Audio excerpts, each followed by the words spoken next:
Welcome to Washington Today on C-SPAN Radio for Friday, November 1st, 2024. Kamala Harris says that Donald Trump saying Republican former Congresswoman Liz Cheney should have rifles trained on her face to see if she would still be so quick to want to send troops to war shows his increasingly violent rhetoric and must be disqualifying in the election for president.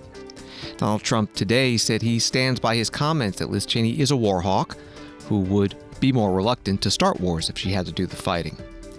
White House is asked about an Associated Press report that White House officials changed the transcript of President Joe Biden's comments to make it appear that the president did not call Donald Trump's supporters collectively garbage, but instead was referring to the rhetoric of one of his supporters.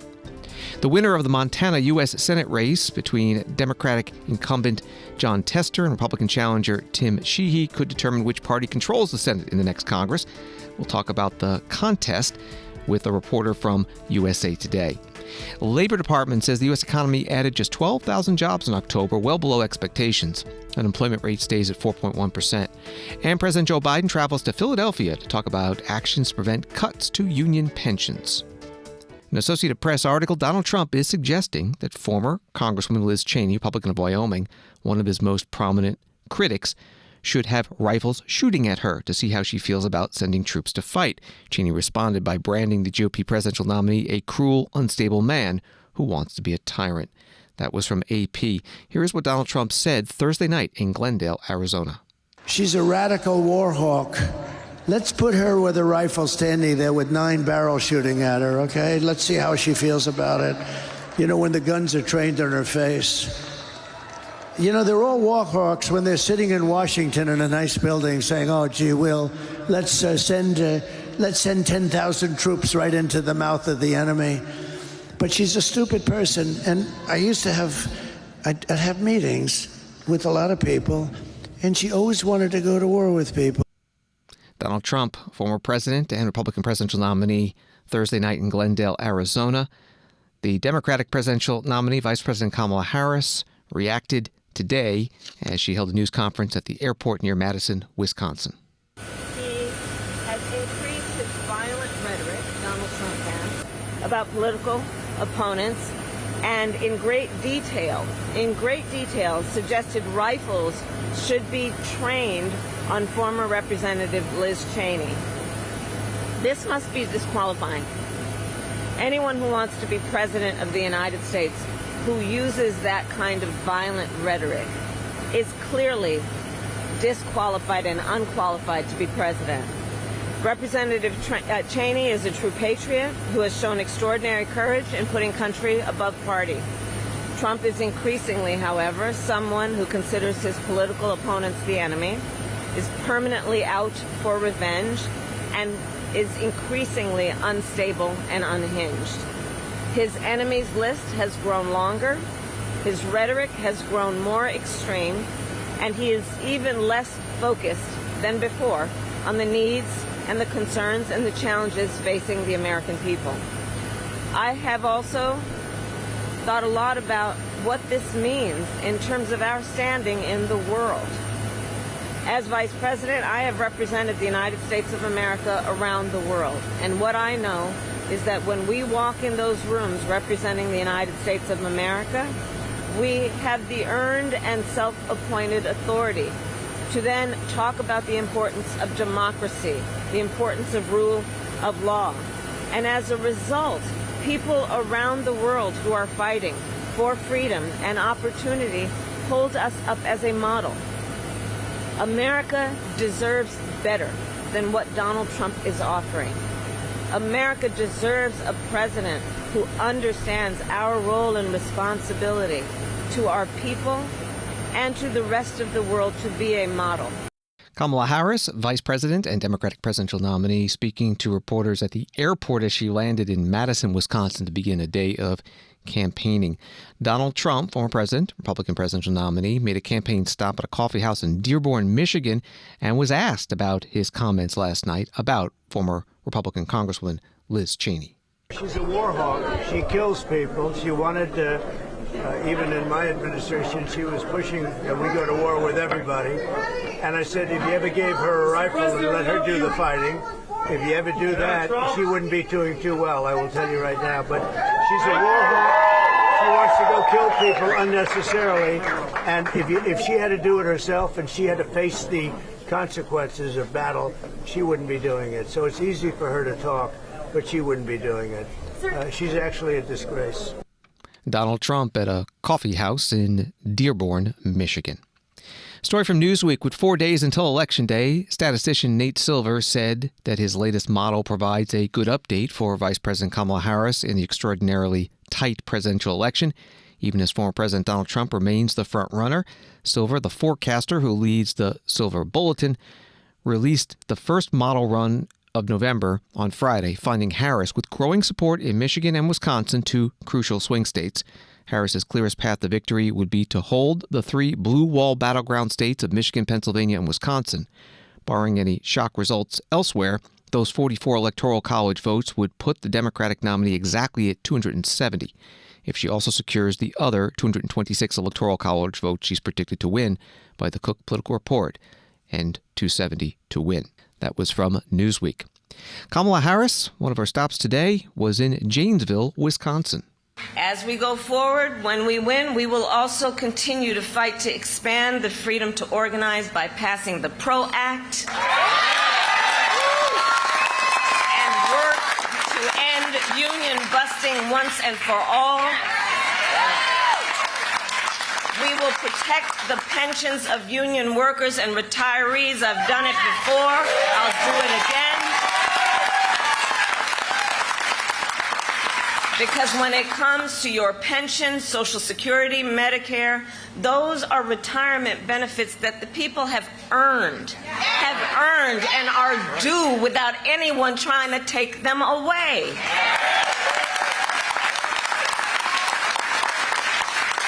And for me, look, this issue is about dignity. It's about the dignity that any individual who has worked hard all their lives, that they absolutely deserve, which is to retire with dignity. And it is about the dignity of work. It is about the dignity of hard work. And what should then be the benefit of those years of hard work? But look, Donald Trump has a very different view of it all. Independent economists have said his plans would bankrupt Social Security in the next 6 years. And we know a lot of folks are out there, their Social Security check is the only thing that they've got. He called for raising the retirement age to 70. He intends to cut Social Security and Medicare. And remember, he said he was the only one, you know how he talks, he said he was the only one who could bring back America's manufacturing jobs. And then America lost nearly 200,000 manufacturing jobs when he was president, including thousands of jobs right here in Wisconsin. And facts be clear. Those losses started before the pandemic, okay? Making Donald Trump one of the biggest losers of manufacturing jobs in America's history. Vice President Kamala Harris, Democratic presidential nominee at an IBEW, International Brotherhood of Electrical Workers, Union Hall in Janesville, Wisconsin, one of many campaign stops she had in that state today. Donald Trump, former president, Republican presidential nominee, also holding a rally in Milwaukee, Wisconsin today. He began his day in Warren, Michigan. We're not going to have this too much longer. You know, we're winding down. 9 years we've been doing it, right? And now we're winding down, and hopefully we'll be going to the next phase, which is turning our country around. Because we've got a little bit of a mess to take care of, don't we, huh? A little bit of a mess. But we'll get it done, and we'll get it done right. But we're going to miss these rallies, aren't we, huh? But there'll be even better rallies in a different form. I think we'll say that, right? Front row Joes. They'll be even better, but they'll be in a different form, and really the form that we want. That's what we've been striving for. We have to get out and vote, everybody. Don't take any chances, because Kamala's never going to be able to do it. She won't be able to do it. Not even a thought of doing it. Doesn't know how to do it, doesn't even know how to say to do it. We cannot take any chances, so you got to get out to vote. And I can only say that It's been the experience of a lifetime for a lot of us. Some of you have been to 300 rallies. I see these people. And you're going to look back at this time in life, you know, and you're going to say there was something very, very special about what we all did together. We all did it together. There's never been anything like it. We'll have everything so good and fixed up and perfect. We'll have everything perfect, and then in 4 years, somebody will come down, and that person's going to be hot as a pistol, and you know what they're going to draw? About 300 people. That's what you draw. A politician draws 250, 300, if they're good. If they're bad, they draw like 8 people, like Biden used to draw, right? Remember, he used to fill up, remember the circles? Couldn't fill up the circle, so he used the fake news media to fill up the circles.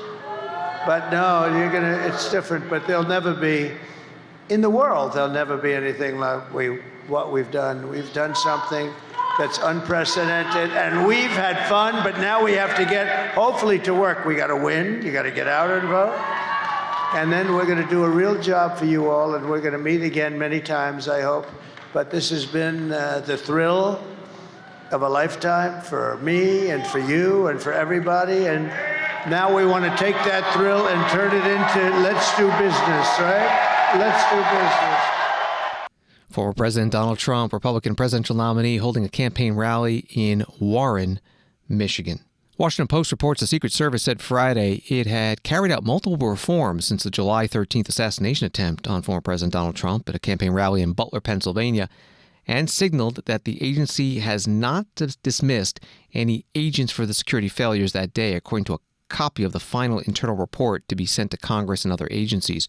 Report said it identified several instances of behaviors and acts by multiple employees that warrant review for corrective counseling and potentially disciplinary action, and that they would be provided due process under the law. All individuals found in violation of policies will be held accountable, the report said. That was from the Washington Post. The U.S. House Task Force on the attempted assassination of Donald J. Trump releasing a statement that says many of the steps to improve security outlined in the review appear to be headed in the right direction. However, the Secret Service still needs to take additional steps to create accountability and ensure that the mistakes that occurred on July 13th are not repeated. Associated Press reporting Thursday night that White House press officials altered the official transcript of a call in which President Joe Biden appeared to take a swipe at supporters of Donald Trump, drawing objections from the federal workers who document such remarks for posterity, according to 2 U.S. government officials, an internal email obtained Thursday by the Associated Press. Biden created an uproar earlier this week with remarks to Latino activists responding to racist comments at a Trump rally made by the comedian Tony Hinchcliffe, who referred to the U.S. island territory of Puerto Rico as a floating island of garbage. Biden, according to a transcript prepared by the official White House stenographers, told the Latino group on a Tuesday evening video call, "The only garbage I see floating out there is his supporters. His demonization of Latinos is unconscionable and it's un-American." The transcript released by the White House press office, however, rendered the quote with an apostrophe, reading supporters, apostrophe S, rather than supporters, no apostrophe, which aides said pointed to Biden criticizing Hinchcliffe, not the millions of Americans who are supporting Trump for president. That was from Associated Press. White House Press Secretary Karine Jean-Pierre got questions about this during a news conference on Air Force One. On AP's reporting from last night about the potential doctored comments in the recent transcript, were you aware that the White House press office had done this before the stenographer had taken an approval? I was asked this question, multiple versions of this question on Wednesday. I don't have anything else more to share. What I can say is, and the president put out a statement that was tweeted out, that's on X, obviously, being very clear what he meant, understanding that his words could have been taken out of context. He was talking about the comedian. He was talking about the hateful rhetoric coming out of from the comedian at the Sunday rally in Madison Square Garden. And I said this on Wednesday, and I'm going to keep saying this, is that the president's always going to continue to call out hateful rhetoric. But of course, and you see this today with the pensions announcement.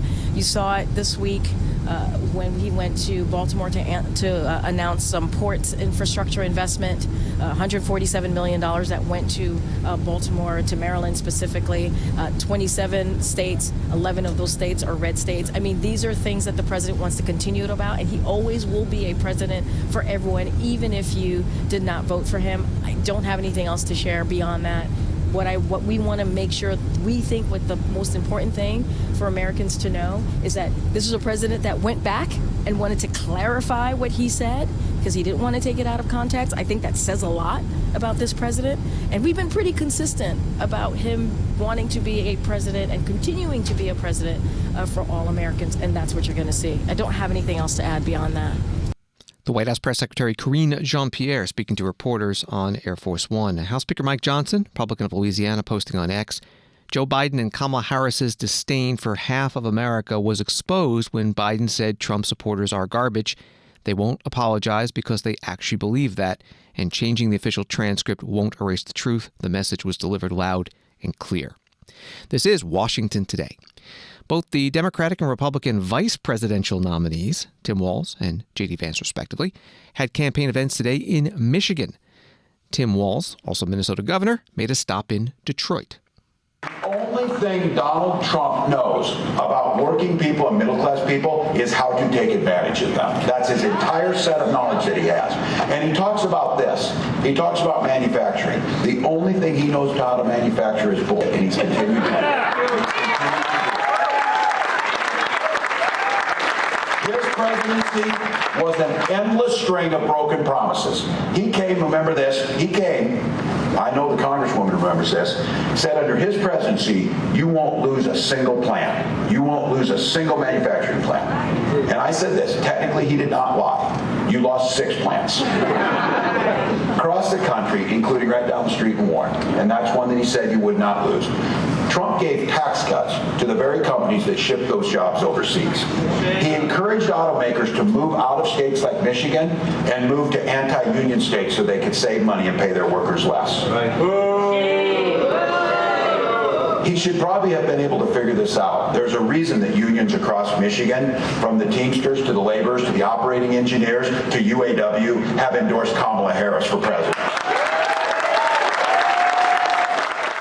Minnesota Governor Tim Walz, Democratic vice presidential nominee, today in Detroit, Michigan. Senator J.D. Vance of Ohio, the Republican vice presidential nominee, campaigned in Portage, Michigan, during which he spoke about the October jobs report released today from the Labor Department. Bloomberg reports U.S. hiring advanced at the slowest pace since 2020, while the unemployment rate remained low in October, a month distorted by severe hurricanes and a major strike at Boeing Company. Non-farm payrolls increased 12,000 last month, and hiring over the previous 2 months was weaker than previously thought, suggesting the underlying labor market continues to cool. The unemployment rate held at 4.1%. That was from Bloomberg News. Here is J.D. Vance. And I hate to say it, my friends, it's not just plans and it's not just proposals. We are seeing in action the effect of Kamala Harris's policies. Did anybody see the jobs report that came out this morning? While Kamala Harris goes out there and brags about the economy being great, we've got Michigan families who can't afford the price of groceries, and importantly, over the last month, our country lost 28,000 private sector jobs. And it gets even worse than that. We lost 46,000 manufacturing jobs. This is what happens when you double down on the failed policies, not just of the last 4 years, but the failed policies of the last 40 years. You get less Americans working and more Americans on welfare. You get less self-reliance and more dependence on the government. You get 46,000 manufacturing jobs destroyed and sent overseas. We have got to get back to creating American jobs and American prosperity right here in the state of Michigan.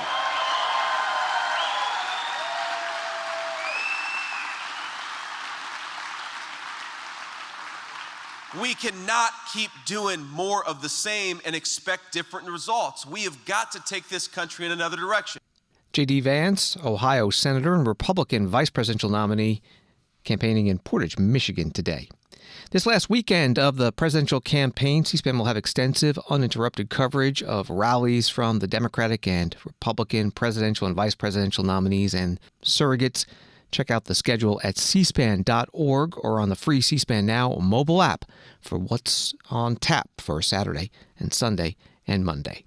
New York Times article on the October jobs report quotes Caroline Leavitt, a Trump campaign spokeswoman.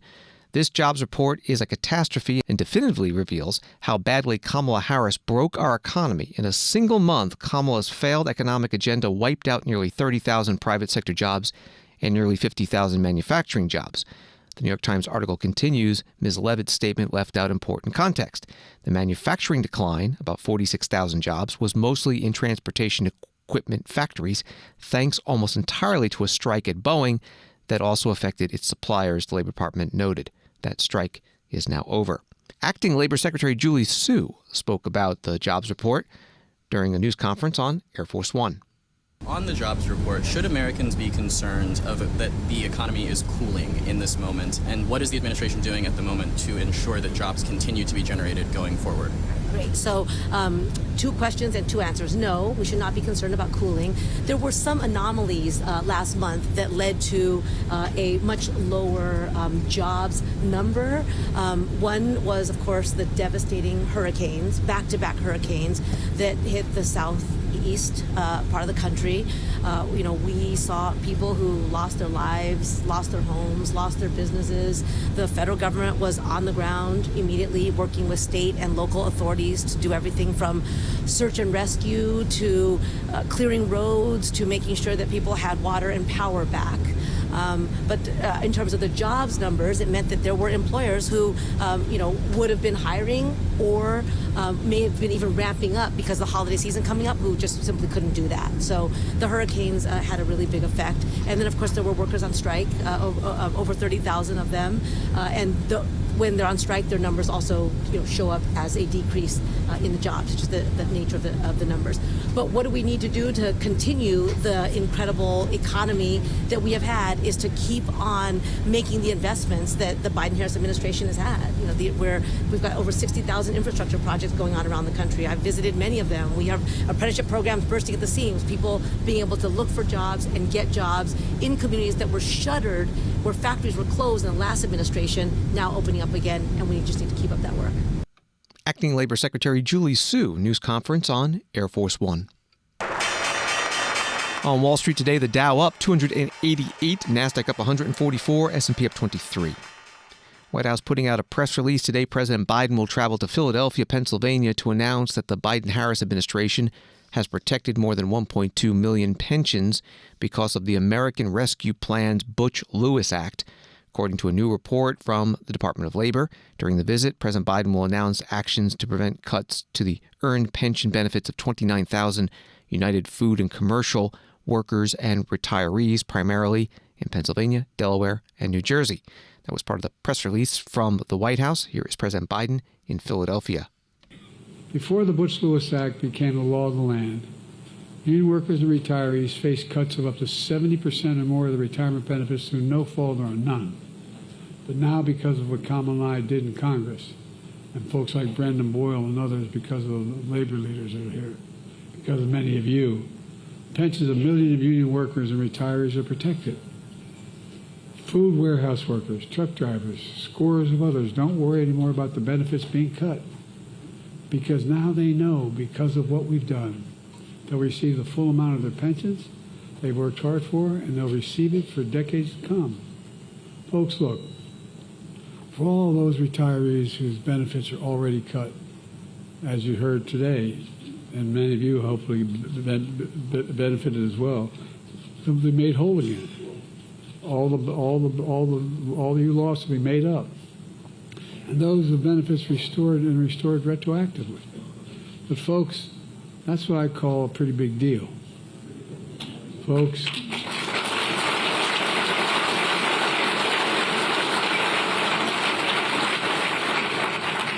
so I came to North Philly today to announce major progress we made in implementing the Butch-Lewis Act. But this morning, the U.S. Department of Labor released a report which shows that since we passed the law in March of 2021, we've already protected the pensions of over 1.2 million workers and retirees. And that includes over 65,000 workers and retirees across Pennsylvania alone. For retirees whose benefits are cut or at risk of being cut, we paid them back more than $1.6 billion so far. That's about $13,600 already paid back in the pockets of each retiree, and some are even more. It's a game changer. Today I'm also announcing $684 million from the Butch-Lewis Act to restore pensions for additional 29,000 members of the United Food and Commercial Workers Union.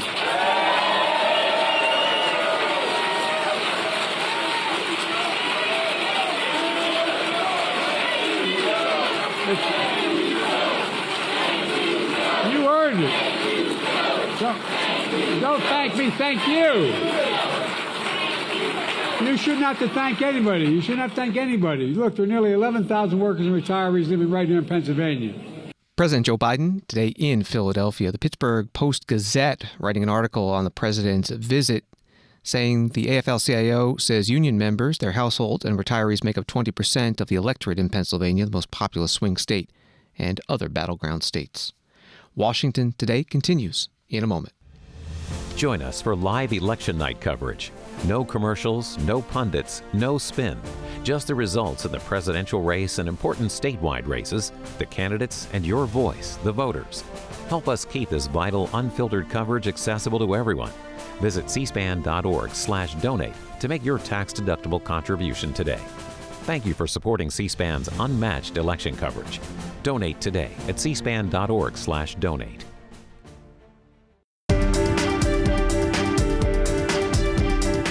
Welcome back to Washington Today, available as a podcast wherever you get your podcasts and on the free C-SPAN Now mobile app. A USA Today article begins, Montana isn't typically the state that decides elections, but this year it holds all the cards, at least for the U.S. Senate. Montanans' pick will likely determine which political party controls the upper chamber for at least the next 2 years as Democrats battle for every single seat to hold their majority. In just a minute, we will talk with the reporter who wrote that article about this race between incumbent Senator Jon Tester, a Democrat, and Republican challenger Tim Sheehy. First, here are some of the ads in this contest. I'm Jon Tester, and I approve this message. I'm a lifelong Republican. I'm a lifelong Republican. I'm going to vote for Donald Trump, but I'm voting for Jon Tester. I'm voting for Jon Tester. Jon got over 20 bills signed into law by President Trump. He stood up to Biden on the Keystone Pipeline and protected our Second Amendment rights. He passed the PACT Act for veterans with toxic exposure. His Montana values have never wavered. Jon Tester delivers on everything we ever asked for. Jon doesn't care about party. He just does what's right for Montana. Corruption runs rampant in Washington. The Bidens took influence peddling to new lows, and career politicians are getting richer at your expense. Jon Tester's one of the worst offenders. He's the largest recipient of lobbyist cash in D.C. As a combat-wounded Navy SEAL, I know about service and sacrifice. As your senator, I'll ban politicians from becoming lobbyists, stop them from trading stocks, and fight for term limits. I'm Tim Sheehy, and I approve this message because I can't be bought, and I won't back down. Riley Beggin, campaigns and Congress reporter for USA Today, has been writing about the Montana U.S. Senate race between Democratic incumbent Jon Tester and Republican challenger Tim Sheehy, joining us now by phone. Thanks for being with us. Where does the race stand just a few days before the election? Right now, the polling is showing that Tim Sheehy has the advantage, which I think is no surprise for people that are watching this race.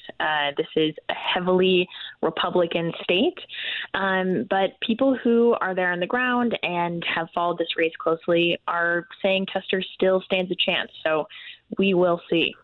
What has been the closing message of each candidate? Yeah, each of these candidates is focusing on sort of a different tack here. So Tester is an incumbent. He is really distancing himself from the Democratic Party. Again, no surprise, this is a deeply Republican state. So he is focusing on how he's worked with former President Trump on things like immigration. He is touting a pro-abortion rights message, which is a huge issue in this election. And he's talking about issues that are really important locally in Montana. One thing that comes to mind is housing is a huge issue there. Costs have gone up 78% since before the pandemic. So he's talking about how the government should offer tax credits to incentivize building, things like that. Tim Sheehy is running on sort of a more traditional Republican message. He is following sort of the Donald Trump model of being an outsider. He's totally new to politics, saying he's going to bring a fresh perspective and his sort of business acumen here. He founded a aerial firefighting company called Bridger Aerospace that has been remarkably successful. So talking about being, hard on border security, advancing domestic energy production, and reducing inflation, things like that. What is it about Senator Tester that makes him as a Democrat even competitive in a state like this? Is it just longevity? Is it something about his personality? Yeah, it's a good question. If you look at Jon Tester, he's someone that I feel like a lot of people maybe wouldn't even peg as a Democrat. He has this, sort of flat top haircut. He has 3 fingers on one of his hands from an accident in a meat grinder early in his life. But I think when it comes down to it, he's a third generation farmer there. He has been in Montana politics for a long time. Someone I spoke to sort of described him as like the center of the Democratic Party in the state. So he has, deep connections. He has a robust campaign effort, and he sort of knows how to fundraise and win in a state that is really not great for Democrats. But I think this is going to be the biggest test he's probably ever faced in his career. We're talking with Riley Beggin from USA Today. Because this race could decide which party controls the U.S. Senate, it has attracted a lot of outside money. What has that been like, especially, it's a big state, but small population? Yeah, exactly. People who live in Montana will tell you they are very tired of getting the campaign messaging. They're getting an influx of ads on the radio and flyers in their mail. Both of the campaigns have put a lot of money into it. Tester has actually really outspent Sheehy personally. His campaigns put in $83 million versus $22 million for Sheehy. But I think what's notable is outside groups have really focused in on this race. As you mentioned, it's very important nationally, can really determine control of the Senate. So we've seen a lot more equal spending from outside groups, $76 million supporting Tester and going against Sheehy, and $79 million vice versa, supporting Sheehy and going against Tester. And finally, there was a bit of a scandal involving Tim Sheehy. Has that had any lasting impact? Yeah, it's something that has really dogged Sheehy throughout this campaign. He early in the campaign was sort of touting this, wound that he suffered as sort of a mark of bravery received during, the war in Afghanistan, where he was a Navy SEAL. It later came out, or at least alleged, that he told Glacier National Park Ranger that he got the wound from shooting himself on accident in the park there. When that came out, he said that he did receive it in Afghanistan, but he didn't disclose it at the time to protect his platoon mates because it was friendly fire. But there's been recent reporting from several outlets coming with a former SEAL colleague who came forward that said that Sheehy never mentioned the wound to him, and another park ranger that said that Sheehy told him that he had shot himself that day in the park. So it's a little bit muddied, I think, what actually happened. But for folks that are really hammering on this, their message is, regardless of which situation is true, he lied one way or another. So he is, trying not to talk to press often about this and, moves on from that pretty quickly. But I think it remains to be seen whether it makes a difference. Riley Beggin, campaigns and election reporter for USA Today. Find her articles at usatoday.com and on X at @rbeggin. Thank you very much. Thank you. And the latest poll in the Montana Senate race from 538's website, Emerson College, poll from October 23rd through 25th, showing Tim Sheehy with a small lead over Jon Tester, 51% to 48%. The Hill reports the nonpartisan Cook Political Report on Friday shifted 6 House races toward Democrats and 2 contests toward the GOP in its final update before Election Day. David Wasserman, Cook Political Report senior editor, was on C-SPAN this morning saying that Democrats have a good chance of winning a majority of seats in the U.S. House and taking control over the Republicans. We've got a situation where Democrats might have a better shot in the House. Certainly they have a better shot than in the Senate, but their chances in the House have arguably improved a little bit in the last few weeks and month, even as the presidential race has gotten even tighter and we've seen Kamala Harris's lead narrow.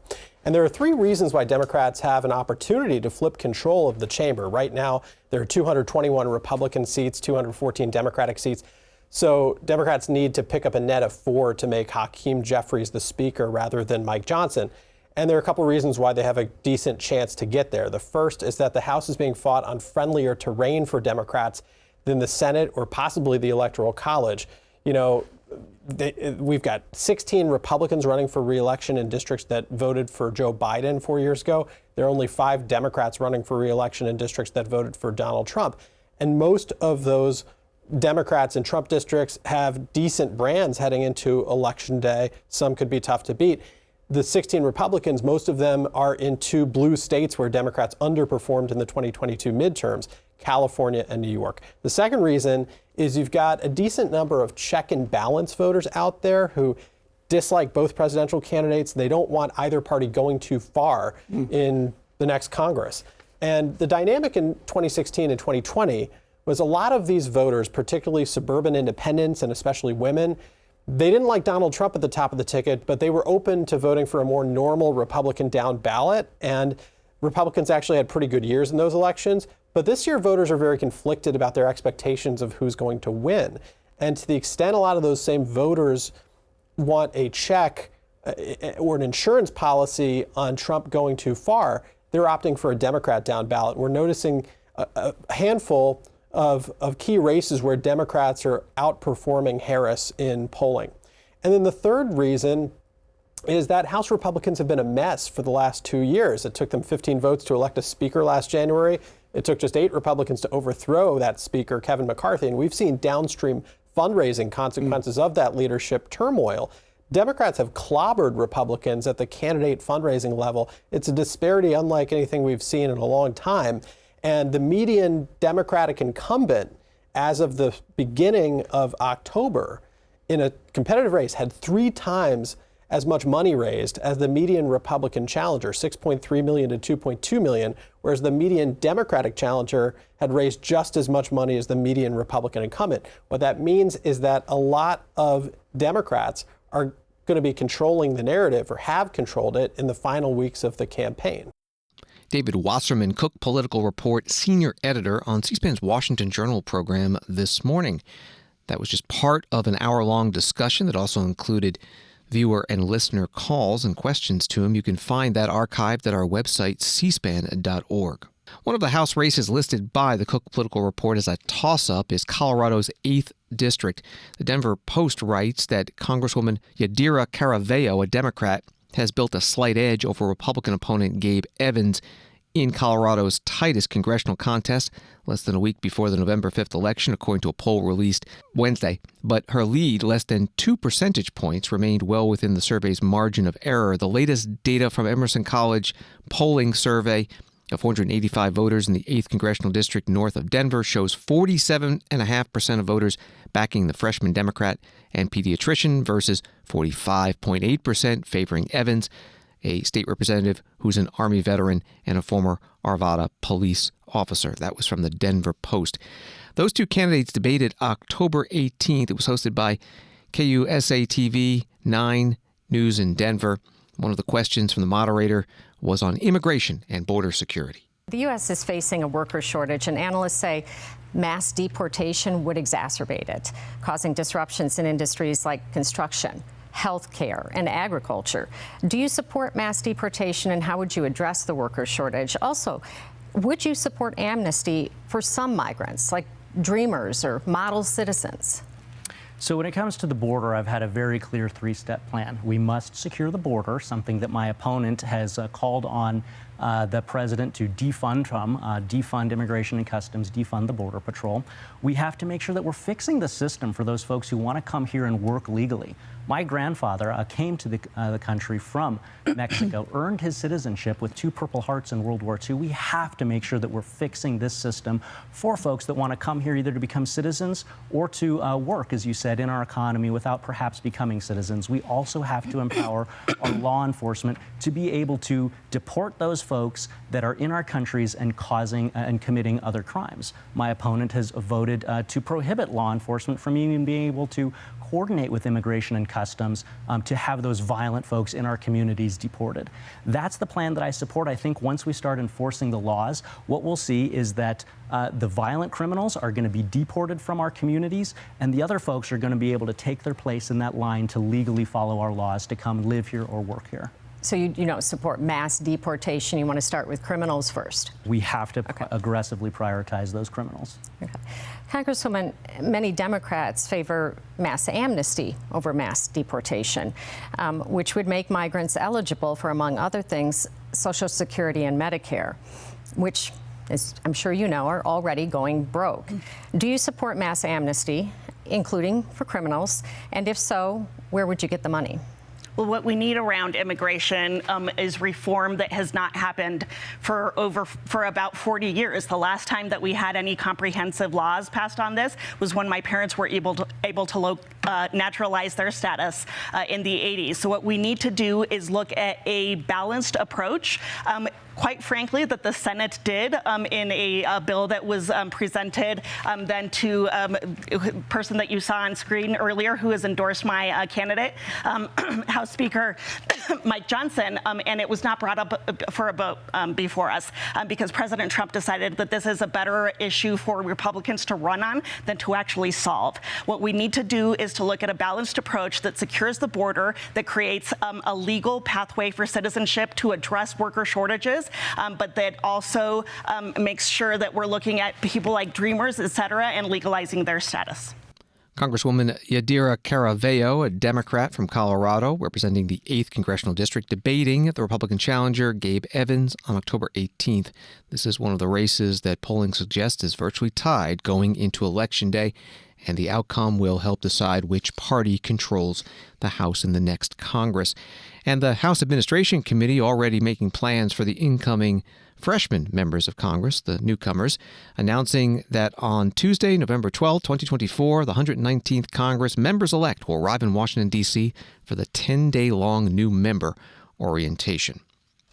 Story from NBC News. Russia was behind a video falsely claiming Haitian immigrants had voted illegally in Georgia with fake IDs in Moscow's ongoing bid to undercut Americans' confidence in the 2024 election results, U.S. intelligence and cybersecurity officials said Friday. Jen Easterly, director of CISA, Cybersecurity and Infrastructure Security Agency, told MSNBC that a forensic analysis clearly showed Russia was behind the video, the second one in a week from Moscow designed to sow division in the United States before next week's election. That was from NBC News. Senator Mark Warner, Democrat from Virginia and chair of the Intelligence Committee, posted a video today about election disinformation. You know, we're now 5 days out from an election, and this has been an incredibly tense time. And no matter who you're voting for, it's really critical that we realize in America our democracy works, and your vote is going to count. But it also means there may be forces trying to interfere in our elections. So I implore you, if you see something that just seems too crazy on the internet, take a deep breath. Just because it's on the internet doesn't mean it's true. Take a moment. If it comes on a site that appears to be legitimate, go check out on other news sites to see if that story or that charge is reinforced. If it comes from a meme or comes from a TikTok video, chances are that may not be accurate. And we all need to recognize that these next few days and the hours and days after the election are going to be some of the most critical time, I think, in recent history. So if your election is not called right away on Tuesday night, and even if it doesn't appear to be that close, there are reasons. Rules have changed, Certain jurisdictions are hand counting ballots now. That just takes a lot more time. Just because it takes a while to have an election called doesn't mean there's anything nefarious or bad going on. Senator Mark Warner, Democrat from Virginia, chair of the Intelligence Committee, posting a video on his X account. A story from the Financial Times. U.S. news groups are increasing efforts to combat an expected barrage of disinformation during next week's election, deploying thousands of staff to broadcast from polling places as they look to offset baseless accusations of voter fraud, including by former President Donald Trump. The Associated Press, which has been tallying the votes for U.S. elections since 1848, was prepared for misinformation around our race calls, said Washington Bureau Chief Anna Johnson. To counter that, the AP was planning a lot more explanatory work. And Rupert Murdoch's Fox News, the most watched U.S. cable news channel, has invested in technology to sharpen its graphics to help viewers visualize how close various vote counts are. Some of the reporting from the Financial Times. Thanks for listening to Washington Today. Subscribe to C-SPAN's free evening newsletter Word for Word and get the stories making headlines in Washington sent to your inbox every day. You can sign up at cspan.org/connect. Have a good night and weekend.